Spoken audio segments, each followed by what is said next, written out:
Hey everyone, I've talked a lot about combat on this channel, and you know what? We're going to talk about it again. World, one of the best games today. Hey everyone, it's Carl with Tabletop Tango. Look at the bubbles, do the stuff. We'd like your support. We are your friendly neighborhood Savage Worlds YouTube channel. We're all about Savage Worlds all the time, and we'd love it if you stuck around, check out some of the other videos, and learn some stuff about Savage Worlds, which is a great game. So what am I talking about today? So today I'm talking about kind of a rapid fire discussion of some combat concepts. Probably heard them before. You're going to hear them again if you watch the video, because some of these are pretty important, and sometimes we just need to say it multiple times. So anyway, let's talk about it. First, of course, is the action economy. You can do up to 3 actions per turn. 2 actions are both at a -2 penalty, 3 actions are at a -4. And a lot of players don't take advantage of the multi-action because they're worried about that -2. But let's look at it. There's so many ways to get bonuses, like a trademark weapon, like situational things, like a Joker. There's no reason not to. And if you've got a high die type, like a D10 or a D12, why not? Give it a chance. Because you can do a lot of cool stuff with 3 actions. It doesn't have to just be shoot, shoot, shoot. It could be doing a test, you know, trying to taunt your opponent before you shoot at them. It could be a support. All sorts of cool stuff that you can do by taking advantage of the action economy. Second item, there are some really cool things that you can do in combat that helps you out, which will help you with those multi-action penalties we just talked about.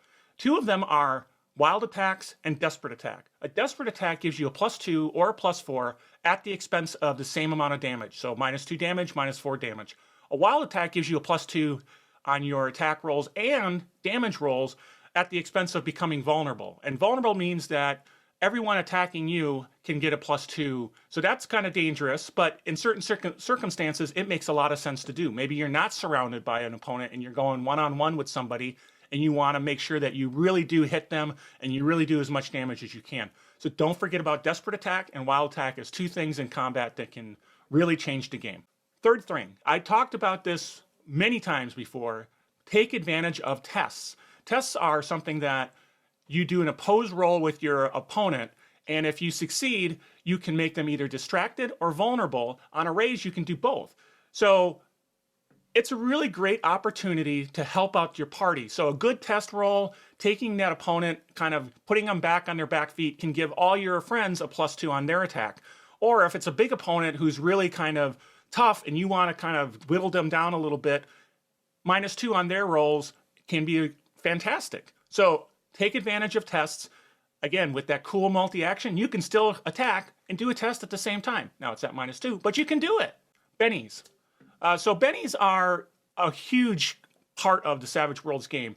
People use them all the time for rerolls. You use them for soak rolls, which is what you do to kind of absorb damage. So there's a lot of things that you can use it for. One thing people forget all the time is that you can use a benny to get an action card. So spending a benny gets you a new action card. And as we know in Savage Worlds, action cards are based on a playing card deck. Top, you go from the highest to the lowest. And if you get at the lowest point, maybe you got a 2 or a 3 and you really need to be higher in the order, you can spend a benny and get an extra action card. So don't forget about that. That can swing the kind of tide of combat if you need to be going earlier in the round. Next, we're talking about called shots. Now, let's say you do have a lot of bonuses, or you've got marksman or something like that. A called shot can be a really powerful thing. What you do is you say you're shooting at a particular part of the body or particular area, what have you, and the game master gives it a penalty based on how small the area is. So if you're trying to do a headshot on a normal human, it's at a -4.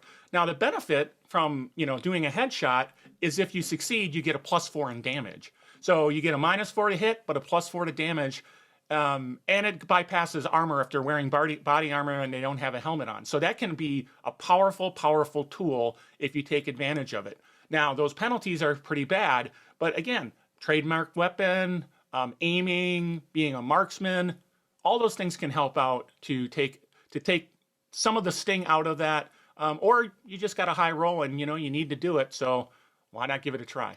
The last thing in combat is there's a lot of combat edges. know them, understand how they work, understand how they stack, because you can take advantage of those to help you overcome some of those other negatives that you might have. So understand what marksman does. Understand what combat reflex does. Understand what a frenzy attack can do for you, by doing multiple attacks all at the same time, or two-gun kid, or even ambidextrous is something that you might want to know about, because you might want to do an offhanded shot at some point. So understand the edges, look at them, and see how they might affect your character's combat capability. So that's it. Rapid fire, some combat concepts. Check out the rest of the channel. We've got a lot of videos on combat and all sorts of things like that. So if you like Savage Worlds and you want to learn more about it, our channel, Tabletop Tango, can help you. So again, thanks everybody for watching. We appreciate your time, your effort. Look at the bubbles, do the stuff. We'd love your support, likes and subscribes, all that good stuff. Once again, I'm Carl, and I will catch you later. Savage World, one of the best games today.